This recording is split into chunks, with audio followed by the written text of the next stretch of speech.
Kisah Nabi Zakaria alaihissalam. Kisah Nabi Zakaria, Yahya, dan Isa adalah kisah Nabi dan Rasul yang memiliki kaitan yang sangat erat, baik oleh hubungan darah maupun kedekatan waktu dan lokasi.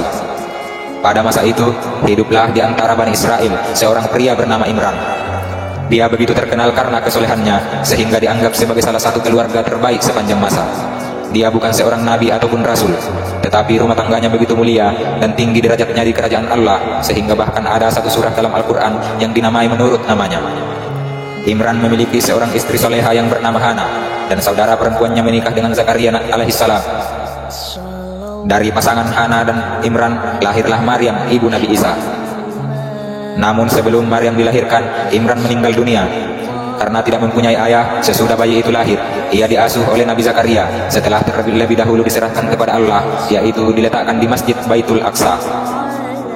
Al-Quran tidak memberikan penjelasan tentang masa kanak-kanak atau masa muda Nabi Zakaria.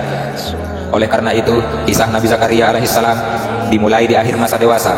Ketika ia berusia lanjut, dia adalah seorang nabi dan utusan kepada Bani Israel.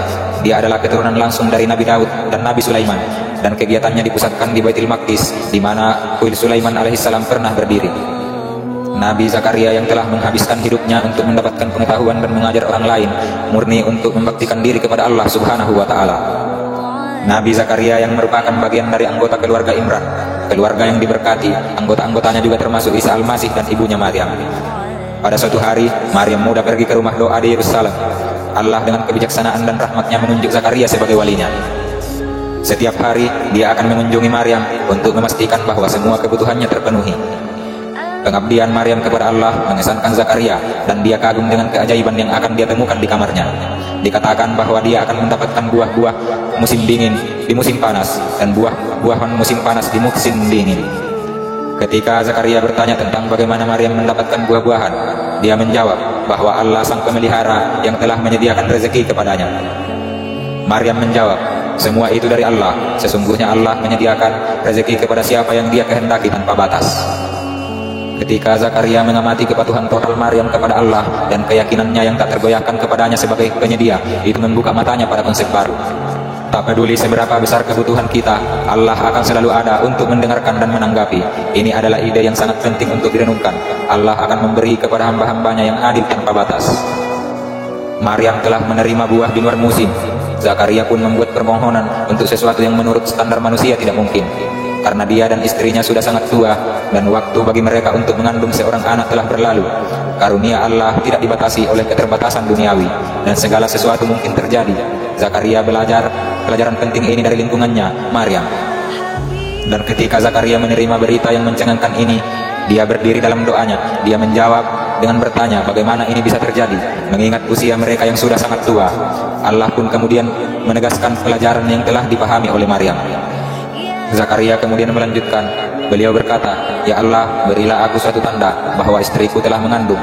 Allah berfirman, tandanya bagimu, kamu tidak dapat berkata-kata dengan manusia selama 3 hari, kecuali dengan syarat, dan sebutlah nama Tuhanmu sebanyak-banyaknya, serta bertasbihlah di waktu petang dan pagi hari. Maka kami memperkenankan doanya, dan kami anugerahkan kepadanya seorang putra, yaitu Yahya, dan kami jadikan istrinya dapat mengandung. Sesungguhnya mereka adalah orang-orang yang selalu bersegera dalam mengerjakan perbuatan-perbuatan yang baik, dan mereka berdoa kepada kami dengan harap dan cemas, dan mereka adalah orang-orang yang khusyuk kepada kami. Doa yang tulus dari seorang lelaki tua dan istrinya yang mandul diterima oleh Allah Subhanahu wa Ta'ala, dan sebuah pelajaran berharga diajarkan kepada semua umat manusia bahwa karunia Allah itu tidak terbatas. Sebagai seorang nabi dan rasul, tentunya Nabi Zakaria memiliki beberapa mukjizat. Secara bahasa, mukjizat berasal dari kata mukjiz, yang memiliki arti melemahkan atau mengalahkan. Mukjizat adalah kejadian atau peristiwa luar biasa hingga sulit dijangkau oleh akal manusia yang terjadi pada diri nabi dan rasul Allah Subhanahu wa Ta'ala. Setiap nabi dan rasul Allah akan dianugerahi dengan mukjizat untuk menunjukkan bahwa mereka adalah orang-orang yang istimewa yang dipilih oleh Allah Subhanahu wa Ta'ala untuk menerima wahyu dan menyebarkannya kepada kaum-kaum yang ingkar dan zalim terhadap Allah Subhanahu wa Ta'ala. 3 mukjizat yang dimiliki oleh Nabi Zakaria alaihissalam yaitu: yang pertama, Nabi Zakaria alaihissalam dan istrinya membaktikan diri mereka semasa hidupnya untuk mengurus dan menjaga Baitul Maqdis. Baitul Maqdis merupakan tempat ibadah peninggalan dari Nabi Sulaiman alaihissalam yang juga digunakan oleh Nabi Zakaria untuk tempat berdakwah.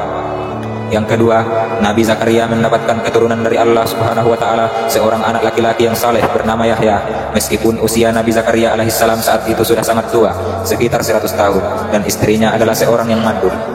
Yang ketiga, Nabi Zakaria alaihissalam dapat masuk dan bersembunyi di dalam pepohonan ketika dikejar dan diburu oleh orang-orang yang akan membunuhnya.